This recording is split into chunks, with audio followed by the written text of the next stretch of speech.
आप देख रहे हैं अनहोनी। तो चलिए बढ़ते हैं आज की इस कहानी की ओर। दोपहर का खाना पीना खाने के बाद मैंने अपने चचेरे भाई राहुल से कहा, राहुल चल आज कहीं से घूम कर आते हैं। जिस पर राहुल ने कहा, वो तो ठीक है मगर जाएंगे कहाँ? इस पर मैंने कहा, चल आज मूवी की नाइट शो देख कर आते हैं। इस पर राहुल भी तैयार हो गया। जिसके बाद ठीक शाम के 7 बजे हम लोग अपने घर से निकले, क्योंकि शो टाइम 9 से 12 का था, तो हमें 9 बजे से पहले सिनेमा हॉल पहुंच जाना था। हमारे घर से सिनेमा हॉल करीब 1 घंटे की दूरी पर था, तो अभी हमें काफ़ी देर साइकिल चलाना पड़ेगा। अभी हम आगे बढ़ ही रहे थे कि तभी हमें रास्ते के किनारे एक पेड़ के नीचे एक बूढ़ा आदमी बैठा हुआ दिखा, जो इशारे में हमसे हाथ बढ़ाकर कुछ मांग रहा था। मैं उसे देखकर ही समझ गया कि वो एक लाचार भिखारी है। मैंने साइकिल को ठीक उसके पास रोका और अपने जेब से 10 का एक नोट निकालकर उसके हाथ में थमाया और वहां से चलता बना। गांव का इलाका होने के कारण रास्ता पूरी तरह से सुनसान था। रास्ते के किनारे लगे स्ट्रीट लाइट आधे तो जल रहे थे, पर आधे खराब थे। खैर काफ़ी देर साइकिल चलाने के बाद हम लोग सिनेमा हॉल के पास पहुंचे, तो वक्त हो रहा था रात के 8:45 बजे का। अभी हमने साइकिल रोका ही था कि तभी वही बूढ़ा भिखारी हमारे सामने आकर खड़ा हो गया, जिसे देखकर हमारे होश उड़ गए। वो भिखारी उसी तरह से हाथ बढ़ाकर इशारे में हमसे कुछ मांग रहा था, मगर ये बूढ़ा आदमी यहाँ आया तो आया कैसे? मैंने दबी हुई आवाज़ में राहुल से कहा, राहुल ये वही बूढ़ा आदमी है ना जो हमें घर के पास पेड़ के नीचे मिला था? जिस पर राहुल ने कहा, हाँ वही तो है, छोड़ना आ गया होगा किसी से मदद मांगकर। हम लोग अंदर चल मूवी देखते हैं। मैंने भी इस बात पर उतना ध्यान ना देकर अपना साइकिल वहीं लॉक किया और 2 टिकट कटवाकर मूवी देखने अंदर चले गए। नाइट शो होने के कारण सिनेमा हॉल काफ़ी खाली था। कुछ गिने चुने लोग ही दिखाई पड़ रहे थे। अभी हम मूवी देख ही रहे थे कि तभी मुझे ऐसा महसूस हुआ कि तब से खाली पड़ी मेरी बगल वाली सीट पर कोई आकर बैठा है। मैंने जैसे ही अपनी निगाहें उस सीट की ओर घुमाई तो मैं एकदम से सहम गया और मेरी धीमी चल रही दिल की धड़कनें एकदम से दौड़ने लगी। दरअसल मेरी बगल वाली सीट पर वही बूढ़ा आदमी बैठा था, और अब वो बूढ़ा आदमी मुझे देखकर मुस्कुराए जा रहा था। अब मुझे समझ आने लगा था कि ज़रूर दाल में कुछ काला है।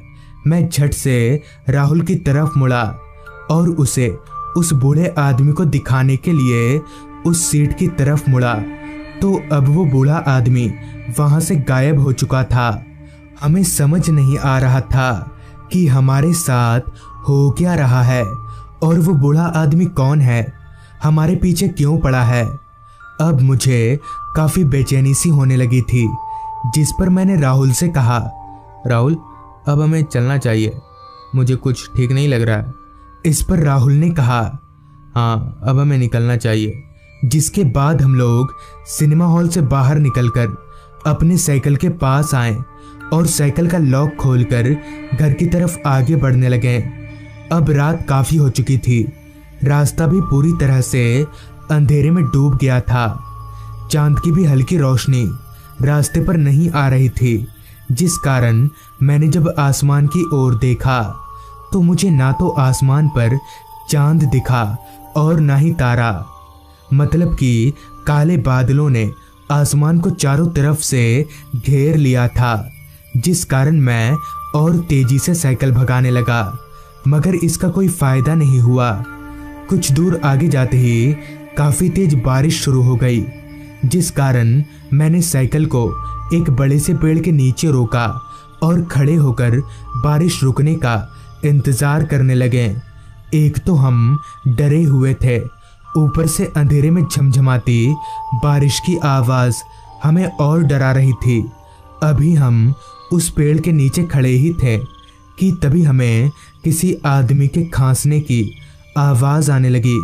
उस आवाज़ को सुनकर हम एकदम से चौंक गए कि भला इतनी तेज बारिश में इतनी रात गए इस सुनसान रास्ते पर कौन होगा। अभी मैं ये सोच ही रहा था कि तभी खांसने की आवाज़ और जोर हो गई। मैंने इस बार उस आवाज़ को ध्यान से सुना कि आखिर वो आवाज़ आ कहाँ से रही है, तो मुझे ऐसा लगा कि ये आवाज़ ठीक हमारे पेड़ के पीछे से आ रही है। मैं हिम्मत जुटाकर जैसे ही पेड़ के पीछे झाड़ियों की ओर झांका तो मेरा पूरा शरीर ऊपर से लेकर नीचे तक हिल गया। मेरे पैर जोर जोर से कपकपाने लगे। इतनी तेज बारिश में भी मैं अंदर से पूरी तरह से सूख गया। दरअसल ठीक पेड़ के पीछे झाड़ियों के पास एक आदमी बैठा हुआ था जिसका सिर धड़ से अलग जमीन पर था और वही कटा हुआ सर खांसे जा रहा था। उस कटे हुए सर को देखकर मैं इतना डर गया कि मैं अपने आप को रोक नहीं सका और मेरी चीख निकल गई। मेरी चीख सुनकर राहुल भागकर मेरे पास आया तो वो भी उस कटे हुए सर को देखकर कांपने लगा। अभी हम भागने ही वाले थे कि तभी वो कटा हुआ सर हमारी तरफ मुड़ा और जोर जोर से हंसने लगा। उस कटे हुए सर का चेहरा और भी ज्यादा डरावना था। उसकी आंखें बाहर लटक रही थीं। मुझे समझ नहीं आ रहा था कि अब करूँ तो करूँ क्या, कि तभी राहुल ने जोर से चिल्लाकर कहा, भाग पंकज। और हम दोनों इतनी तेज बारिश में भी दौड़ने लगे। अभी हम भाग ही रहे थे तभी मैंने एक बार पीछे पलटकर देखा तो मेरे दौड़ते पैर भारी से होने लगे, क्योंकि ठीक हमारे पीछे वही कटा हुआ सर उड़ते हुए आ रहा था। मगर हमने हार नहीं मानी, हम दौड़ते रहे। अभी हम भाग ही रहे थे कि तभी घने अंधेरे में हम दोनों किसी चीज से टकराकर जमीन पर गिर गए। हमने जब पीछे पलटकर देखा तो हमारा सर एकदम से घूम गया। दरअसल ठीक जमीन पर वही कटा हुआ धड़ पड़ा हुआ था जिसे हमने पेड़ के पीछे झाड़ियों के पास देखा था। अब हम दोनों अपने बचने की उम्मीद खो चुके थे और हमने अपने आप को तकरीबन मरा हुआ मान लिया था कि तभी वो कटा हुआ धड़ उठ खड़ा हो गया और हम दोनों को पैरों से पकड़कर घसीटने लगा। हमने अपने पैरों को छुड़ाने की काफ़ी कोशिश की, मगर हम दोनों उस कटे हुए धड़ के आगे किसी लाश के समान थे। उस भूत ने हमें घसीटकर जंगल के अंदर एक छोटे से घर के पास ले गया और एक अजीब सी भाषा में कुछ बोलने लगा।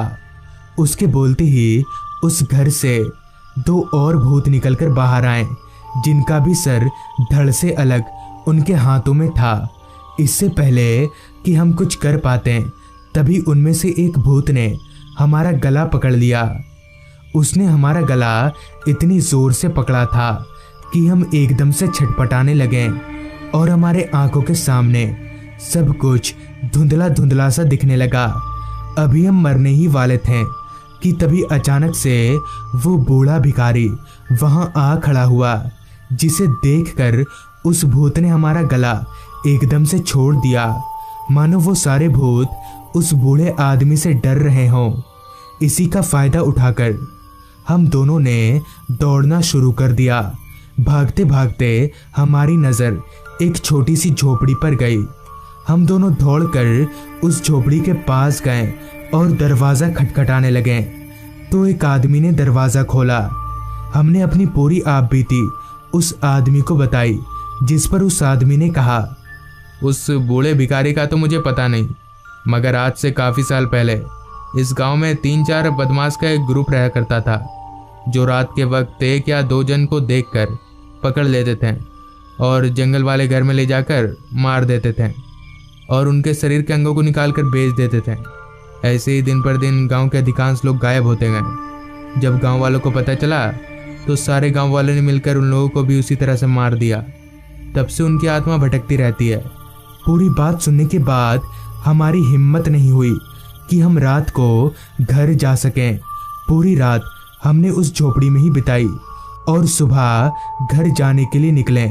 जैसे ही हम घर के करीब पहुंचे तो हमने देखा कि वो बूढ़ा भिखारी सबसे पहले हमें जिस पेड़ के नीचे बैठा दिखा था वो वहीं गिरा हुआ है, जिस पर हमने वहां खड़े आदमियों से पूछा। तब उन्होंने बताया कि कल सुबह से ही एक बूढ़ा भिखारी इस पेड़ के नीचे बैठा हुआ था और ठीक रात के 8 बजे ये पेड़ उसके सर पर ही गिर गया, जिससे उसकी तुरंत ही मौत हो गई और उसकी डेथ बॉडी यहीं पर पड़ी हुई है। हम भागकर उस डेथ बॉडी के पास गए तो हमने जो देखा उसे मैं आज तक भूल नहीं पाया। वो बूढ़ा भिखारी वहीं पर मरकर पड़ा हुआ था और उसने अपने हाथों में वही 10 रुपए को कसकर पकड़ रखा था, जिसे कल शाम 7 बजे मैंने उसे दिया था। तो दोस्तों, ये थी आज की कहानी। अगर आपके पास भी ऐसी ही कोई कहानियां हैं तो हमारे साथ जरूर शेयर करें। तो मैं आर्यन जल्द ही मिलूंगा आपसे ऐसी ही एक कहानी के साथ।